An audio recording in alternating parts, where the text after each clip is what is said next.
കുവൈറ്റിൽ ഗവൺമെന്റ് തലത്തിൽ മാത്രമുണ്ടായിരുന്ന exit permit സംവിധാനം ഇനി സ്വകാര്യ മേഖലയിലും ജൂലൈ 1-ാം തീയതി മുതലാണ് ഈ നിയമം നിലവിൽ വരാൻ പോകുന്നത്. ഒന്നാം ഉപപ്രധാനമന്ത്രിയും ആഭ്യന്തരമന്ത്രിയുമായ ഷെയ്ഖ് ഫഹദ് യൂസഫ് സൗദ് സഭ പുറപ്പെടുവിച്ച മന്ത്രിതല സർക്കുലർ പ്രകാരമാണ് നടപടി. ഇതുപ്രകാരം എല്ലാ പ്രവാസി തൊഴിലാളികളും രാജ്യം വിടുന്നതിനു മുമ്പ് എക്സിറ്റ് പെർമിറ്റ് നേടണം. തൊഴിലാളികളുടെയും തൊഴിലുടമയുടെയും അവകാശങ്ങൾ സംരക്ഷിക്കൽ, യാത്ര നിയമപരമായി നടക്കുന്നുണ്ടെന്ന് ഉറപ്പുവരുത്തൽ, ചട്ടങ്ങൾ പാലിക്കുന്നുണ്ടെന്ന് ഉറപ്പുവരുത്തൽ, മുൻകൂർ അനുമതിയില്ലാതെയും സ്പോൺസർമാർ അറിയാതെയും തൊഴിലാളികൾ പോകുന്ന സംഭവങ്ങൾ കുറയ്ക്കുക എന്നിവയും പുതിയ സംവിധാനം വഴി ലക്ഷ്യമിടുന്നു. സർക്കാർ മേഖലയിൽ തൊഴിലെടുക്കുന്നവർക്ക് രാജ്യത്തിന് പുറത്തുപോകാൻ നേരത്തെ എക്സിറ്റ് പെർമിറ്റ് നിർബന്ധമാണ്.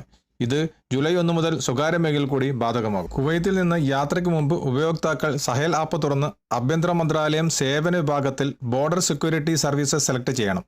ഇവിടെ എൻട്രി എക്സിറ്റ് മൂവ്മെന്റ് റിപ്പോർട്ട് എന്ന ഓപ്ഷൻ ഉണ്ടാകും. അതിൽ പോയാൽ ഉപഭോക്താവിന്റെ പേര് പ്രദർശിപ്പിക്കുന്ന ഒരു സ്ക്രീൻ കാണാം. അതിൽ തുടർന്ന് എൻട്രികൾ നടത്തുന്നതോടെ ഈ സന്ദേശം തൊഴിലുടമയുടെ സഹേൽ ആപ്പിലെത്തുകയും അവിടെ നിന്ന് നിങ്ങൾക്ക് അനുവദനീയമെങ്കിൽ എക്സിറ്റ് പെർമിറ്റ് ലഭിക്കുകയും ചെയ്യും. സ്വകാര്യ മേഖലയിൽ ജോലി ചെയ്യുന്ന കുവൈറ്റിലെ മുഴുവൻ തൊഴിലാളികളും എക്സിറ്റ് പെർമിറ്റ് എന്ന ഈ പുതിയ നിയമത്തെക്കുറിച്ച് ബോധവാന്മാരായിരിക്കണം. അതുപോലെ സഹേൽ ആപ്പിനെ കുറിച്ചും. അതല്ല എങ്കിൽ അത്യാവശ്യ ഘട്ടങ്ങളിൽ നമ്മൾ ബുദ്ധിമുട്ടേണ്ടി വരും. ക്യാമറമാൻ അദ്ദേഹത്തിനോടൊപ്പം IB Suresh Vengara, Kerala vision news.